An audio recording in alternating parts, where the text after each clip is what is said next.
Assalamualaikum warahmatullahi wabarakatuh. Alhamdulillah rabbil alamin wassalatu wassalamu ala asyrafil anbiya'i wal mursalin. Sayyidina Muhammad wa ala alihi wa sahbihi ajma'in. Rabbi shrah li sadri wa yassir li amri wahlul 'uqdatam min lisani yafqahu qawli. Amma ba'du. Kita sama balik kitab kita ni Sahifah Amal jilid 1 lagi dah. Allah bab yang seterusnya, Allah meneguhkan orang mukmin dalam kuburannya. Allah meneguhkan orang mukmin dalam kuburannya. Allah SWT berfirman,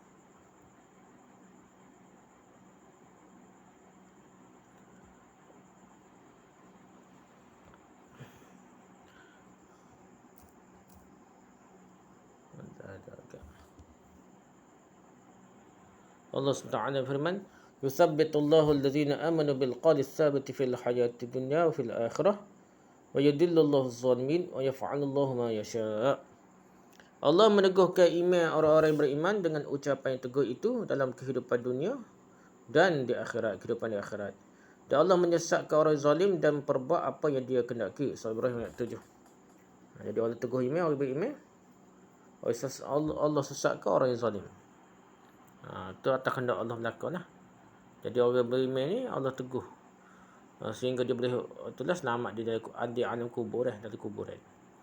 Hadisnya hadis ke-367 Al-Bukhari rahimahullah dalam Sahih Bukhari nombor 1309. Meriwayatkan Al-Bara bin Azib radhiyallahu anhu anin Nabi sallallahu alaihi wasallam qala idza uqida al-mu'min fi qabrihi utiya thumma shahida an la ilaha illallah wa anna muhammadar rasulullah فذلك قوله يثبت الله الذين آمنوا بالقول الثابت. حدثنا محمد بن بشار حدثنا غندر حدثنا شعبة بهذا وزاد يثبت الله الذين آمنوا نزلت في عذاب القبر. Dari Bara bin Azib radhiyallahu dari Nabi sallallahu alaihi wasallam, beliau bersabda, ketika seorang mukmin didudukkan dalam kuburnya, maka dia didatangkan masuk di kubur ada datang malaikat ke apalah. Kemudian dia bersaksi bahawa tidak ada Rabb yang berhak diibadahi kecuali Allah dan Muhammad adalah utusan Allah. Allah Azza wa Jalla berfirman, Allah meneguhkan iman orang yang beriman dengan ucapan yang teguh. Jadi boleh jawab molek dah. Mai malaikat di kubur tanya ke apa yang mudah mengucap nak Rabb tu Tuhan dia. Jadi Tuhan tiada Rabb melainkan Allah SWT dan Muhammad utusan Allah, syahadah lah dah. Jadi teguh ucapan dia bila dijawab oleh malaikat dah. Muhammad bin Bashar menyampaikan kepada kami dari Gondar dari Syu'bah dengan hadis ini, dan dia menambahkan Allah meneguhkan iman orang beriman. Terus mengenai siksaan dari kubur lah. Jadi orang beriman tak kena siksa kubur sebab dia boleh jawab dengan baik soalan malaikat dah. Hadis sahih. Hadis yang atrah, hadis yang sama pada hadis Muslim 2871, Abu Daud 4750, At-Tirmizi 3120, An-Nasa'i jilid 4 muka 11 dan Ibn Majah 4209. Itu hadis 367. Seterusnya kita pergi baca pula hadis yang ke-348. Imam Muslim rahimahullah dalam Sahih Muslim nombor 2870 meriwayatkan, An Anas bin Malik qala qala an-nabiy sallallahu alaihi wasallam innal 'abda idza wudi'a fi qabrihi wa tawalla anhu ashabuhu innahu la yasma'u qur'ani 'alihim qala ya'tihi malakani فيقعدانه فيقولان له ما كنت تقول في هذا الرجل قال فأما المؤمن فيقول أشهد أنه عبد الله ورسوله قال فيقال له انظر إلى مقعدك من النار قد أبدلك الله به مقعدا من الجنة قال نبي الله صلى الله عليه وسلم فيراهما جميعا قال قتادة وذكر لنا أنه يفسح له في قبره 70 ذراعا وَيُمْلَأُ عَلَيْهِ خَدِرًا إِلَى يَوْمِ يُبْعَثُونَ. Dari Anas bin Malik radhiyallahu anhu, dia berkata Nabi SAW bersabda, sesungguhnya ketika seorang hamba diletakkan dalam kuburnya dan sahabat-sahabatnya telah meninggalkannya, sesungguhnya dia dapat mendengar derapan teropah mereka. Boleh dengar dah bunyi selipar. Ni Allah bagi dengar lah. Selipar ni kita tak berasa mana dengar, tapi dia boleh dengar telah dah. Bila bersabda, maka dua malaikat mendatanginya, mendudukkannya dan bertanya kepadanya, apa yang dahulu kamu katakan mengenai orang ini lah. Tunjuk gambar Nabi Muhammad, macam tengok tunjuk video kita lah. Bila bersabda, adapun seorang mukmin, dia akan menjawab, aku bersaksi bahawa dia adalah hamba Allah dan Rasulnya. Beliau bersabda, maka dikatakan kepadanya, lihatlah tempatmu di neraka. Sesungguhnya Allah telah menggantikan tempatmu untukmu dengan tempat di syurga pula. Nabi SAW bersabda, maka dia dapat melihat keduanya. Dia boleh tengok tempat neraka hak asal. Boleh tunjuk tempat dia masuk syurga dah. Qatadah berkata dan disebutkan pada kita bahawa kuburnya diperluas menjadi 70 hasta dan dipenuhi oleh hijau-hijauan hinggalah hari mereka dibangkitkan. Hadis sahih. Hadis ni riwayat Muslim ya.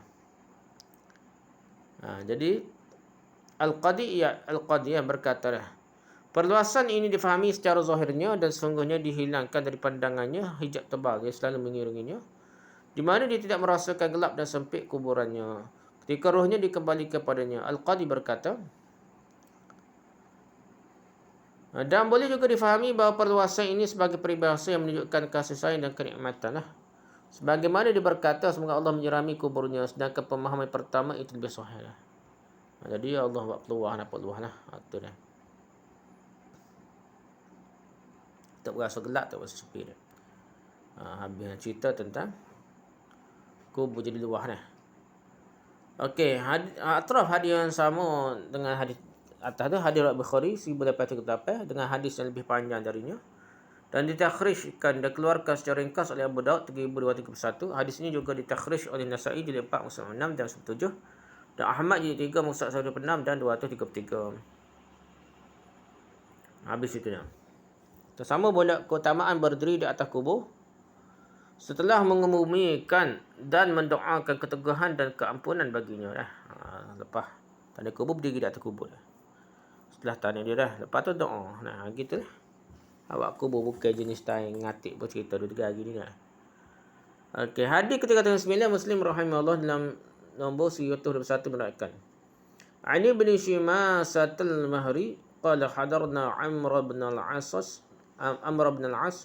وهو في سياقة الموت فبكى طويلا وحول وجهه إلى الجدار فجعل ابنه يقول يا أبتاه أما بشرك رسول الله صلى الله عليه وسلم بكذا أما بشرك يا رسول الله صلى الله عليه وسلم بكذا قال فأقبل بوجهه فقال إن أفضل ما نعد شهادة أن لا إله إلا الله وأن محمد رسول الله إني كنت على أطباق ثلاث وذكر حاله في الجاهلية وبغضه الشديد لرسول الله صلى الله عليه وسلم ثم ذكر حاله في الإسلام وحبه الشديد له إلى أن قال ثم ولينا أشياء ما أدري ما حالي فيها فإذا أنا مت فلا تصحبني نائحة ولا نار فإذا دفنتموني فأشنوا علي التراب شيئا ثم أقيموا حول قبري قدر ما تنحر جزور ويقسم لحمها حتى أستأنس بكم وأنظر ماذا أراجع به رسل ربي. Dari Ibn Shimasah bin Al-Mahri, dia berkata kami mendatangi Amr bin As ketika dia sedang sakaratul maut. Dia jumpa dengan Amr bin sahabat bersalah Amr bin As dekat dengan mati lah ni. Jadi maksudnya siyaqatul maut adalah keadaan sakaratul maut lah, dekat nak mati dah. Jadi kami mendatangi Amr bin As ketika dia sedang sakaratul maut, lalu dia menangis sepanjang dan memalingkan wajahnya ke tembok ke dinding lah. Lalu puteranya bertanya, wahai ayahku, bukankah Rasulullah SAW telah memberikan khabar gembira kepadamu dengan ini? Bukankah Rasulullah SAW telah memberikan khabar gembira kepadamu dengan ini? Ibnu Shimasah berkata, lalu Amr bin As menghadap ke wajahnya dan berkata, sesungguhnya yang paling utama dari apa yang kita persiapkan adalah persaksian bahawa tidak ada Rabb yang berhak diibadahi kecuali Allah dan bahawa Muhammad adalah utusan Allah. Sesungguhnya aku telah mengalami 3 keadaan. Atbaq salasin artinya 3 keadaan. Dan dia menceritakan keadaannya pada masa jahiliyah dan kebenciannya sangat terhadap Rasulullah. Kemudian dia menceritakan keadaannya pada masa Islam dan kecintaannya yang sangat terhadapnya. Hingga dia berkata, kemudian secara berurutan kami mengikuti beberapa hal yang aku tidak mengetahui bahawa bagaimana keadaanku di dalamnya. Syurga boleh masuk ke tak tahulah. Dah.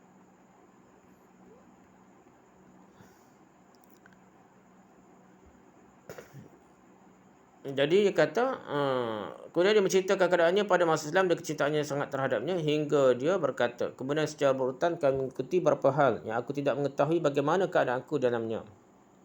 Jika aku meninggal dunia, maka janganlah aku diiringi oleh wanita penangis dan api.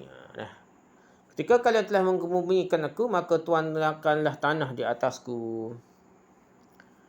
Jadi sini dia kata fashunnu aliyat turab. Artinya menuangkan, ada yang mengatakan artinya menuangkan dengan mudah Abdul Baqi dah. Jadi supaya dia mudah tuai dah. Nah. Fashunnu aliyat turab. Ini nombor 12, 112. Okay, ketika kalian telah menguburkanku, maka tuangkanlah tanah di atasku, kemudian berdirilah di sekeliling kuburanku, kurang lebih di mana unta disembelih. Unta sembelih itulah mana dah. Jazur adalah unta yang akan disembelih lah. Dan dibagi-bagikan dagingnya, aku merasa terhibur dengan kalian. Dan aku dapat melihat apa yang aku hitung terhadap para utusan Rabbku. Hadis sahih dan mauquf atas Amr bin As. Okay, seterusnya hadis ke-370 Abu Daud rahimahullah dalam Sunan Abu Daud nombor 3201 meriwayatkan. An Uthman bin Affan qala kana an-nabiy sallallahu alaihi wasallam idza faragha min dafnil mayyit waqafa alaihi faqala istaghfiru li akhikum wa salu lahu bit-tathbit fa innahu al-an yus'alu. Qala Abu Daud bahirun bin Raisan. Dari Uthman bin Affan dia berkata, ketika Nabi SAW selesai dari mengebumikan mayat lah, tanah mayat, beliau berdiri di atasnya, atas kubur lah. Lalu bersabda, mintalah keampunan bagi saudara sekalian dan mintakanlah baginya keteguhan. Kerana sekarang dia sedang ditanya. Nabi ada lagi, tak gelik, ada dah tanya dah. Abu Daud berkata, Bahir adalah anak Raisan. Hadis Hasan. Rujuk atau hadis yang sama, hadis Al-Hakim, jilid 1 muka 370. Hadis ini menunjukkan disyariatkannya mengatakan memintakan keampunan bagi mayat setelah selesai mengebumikannya tanah ini mayat lah. Dan keteguhan baginya, maksudnya semoga Allah meneguhkan dalam menjawab pertanyaan malaikat. Hadis ini ditakhrij dikeluarkan oleh Bahaqi di 4 muka 56. Seterusnya keutamaan bertetangga dengan orang soleh dalam kuburan. Dekat kubur, dekat kubur soleh. Hadis ke-371 Al-Bukhari dalam Sahih Bukhari nombor 1392 meriwayatkan an Amr bin Maimun Al-Audi qala ra'aitu Umar bin Khattab radhiyallahu anhu qala ya Abdullah bin Umar idhhab ila al-umm al-mu'minin Aisyah radhiyallahu anha faqul yaqra'u Umar bin Khattab alayhi salam thumma salha an udafana ma'a sahibiyya qalat kuntu uriduhu li nafsi fala'un fala warithan wasirannahu al-yawma ala nafsi falamma aqbala qala lahu ما لديك قال أذنت لك يا أمير المؤمنين قال ما كان شيء أهم إلي من ذلك المضجع فإذا قبضت فاحملوني ثم سلموا ثم قل يستأذن عمر بن الخطاب فإن أذنت لي فدفنوني وإلا فردوني إلى مقابر المسلمين إني لا أعلم أحدا أحق بهذا الأمر من هؤلاء النفر الذين توفي رسول الله صلى الله عليه وسلم وهو عنهم راض فمن استخلفوا بعدي فهو الخليفة فاسمعوا له وأطيعوا فسمى عثمان وعليا وطلحة والزبير وعبد الرحمن بن عوف وسعد بن وقص وولد عليه شاب من الأنصار فقال أبشر يا أمير المؤمنين ببشرى الله كان لك من القدم في الإسلام ما قد علمت ثم استخلفت فعدلت ثم شهادة بعد هذا كله فقال ليتني يا ابن أخي وذلك كفافا لا علي ولا لأوصي الخليفة من بعد المهاجرين الأولين خير أن يعرف لهم حقهم وإن يحفظ لهم حرمتهم وأوصيه بالأنصار خيرا للذين تبوأوا الدار والإيمان أن يقبل من محسنهم ويعفى عن مسيئهم وأوصيه بذمة الله وذمة رسوله صلى الله عليه وسلم أن يوفى لهم بعهدهم وأن يقاتل من ورائهم وألا يكلفوا فوق طاقتهم. Dari Amr bin Maimun Al-Audi, dia berkata, aku melihat Umar bin Khattab radhiyallahu anhu berkata, hai Abdullah bin Umar, anak dia lah, Pergilah ke Ummul Mukminin Aisyah radhiyallahu sampaikanlah salam dari Umar bin Khattab, kemudian mintalah kepadanya agar aku dikebumikan bersama dengan dua sahabatku. Maksudnya Rasulullah SAW dan Abu Bakar dah. Aisyah berkata, sebenarnya aku memang menghendakinya untuk diriku, maka pada hari ini aku melunakkannya atas diriku dah. Dia ada tanya orang lain dah. Tak kala Abdullah menghadap, Umar bertanya padanya, apa yang ada padamu? Abdullah menjawab, aku telah meminta keizin bagimu, wahai Amirul Mukminin. Umar berkata, tidak ada sesuatu pun yang lebih berat, yang lebih penting bagiku selain dari tempat berbaring tersebut. Dan dia tanya kubur dekat kubur Nabi lah. Paling soleh dah. Apabila aku telah meninggal dunia, bawalah aku ucapkanlah salam, lalu katakanlah Umar bin Khattab meminta izin. Jika aku diberi izin, maka kebumikanlah aku. Namun jika tidak, maka kembalikan aku ke pemakaman kaum muslimin yang lain lah. Sesungguhnya aku tidak mengetahui seorang pun yang lebih berhak atas urusan ini selain dari orang yang ketika Nabi SAW wafat. Bila redha terhadap mereka, maka siapa pun yang kalian angkat sebagai khalifah setelahku, maka dialah khalifah. Dengarkanlah dia dan patuhilah dia. Kemudian Umar menyebutkan nama Utsman, Ali, Talhah, Az-Zubair, Abdurrahman bin Auf dan Sa'ad bin Abi Waqqas. Seorang pemuda dari kaum Ansar masuk menemui Umar dan berkata, bergembiralah wahai Amirul Mukminin dengan khabar gembira dari Allah. Kamu termasuk orang yang terdahulu masuk Islam. Kemudian kamu diangkat sebagai khalifah. Dan kamu bersikap adil kemudian syahid atas semua itu. Umar lalu berkata, semoga aku demikian. Wahai para putera saudaraku, dan yang demikian merupakan sekadarnya saja. Tidak memberatkanku dan tidak juga menguntungkanku. Aku berwasiat kepada khalifah setelahku agar berbuat baik terhadap kaum muhajirin generasi pertama. Ada pangkat-pangkat lah. Jadi kaum muhajirin generasi pertama tu paling kena hormat. Hendaklah dia mengetahui hak mereka dan menjaga kehormatan mereka, dan aku berwasiat padanya dengan tanggungan Allah dan tanggungan Rasulullah SAW agar dia dapat memenuhi perjanjian dengan mereka, berperan di belakang mereka dan tidak membebani di atas kemampuan mereka. Hadis sahih dan mauquf atas semua. Al-Hafiz Ibn Hajar sekarang ini berkata dalam Fathul Bari jilid 3 mushaf 34, hadis ini mendorong keinginan bertetangga dengan orang soleh dalam kubur demi mengharapkan limpahan rahmat ketika turun pada mereka dan doanya orang-orang baik yang menzahiri mereka. Catatan. Hadis ini ditakhrij dikeluarkan oleh An-Nasa'i dalam As-Sunan Al-Kubra seperti disebutkan dalam Tuhfatul Ashraf jilid 8 mushaf 6 secara ringkas. Setakat itulah perbahasannya. Wallahu a'lam. Subhanakallahumma wa bihamdika, subhanaka, asyhadu an la ilaha illa anta, astaghfiruka wa atubu ilaik. Assalamualaikum warahmatullahi wabarakatuh.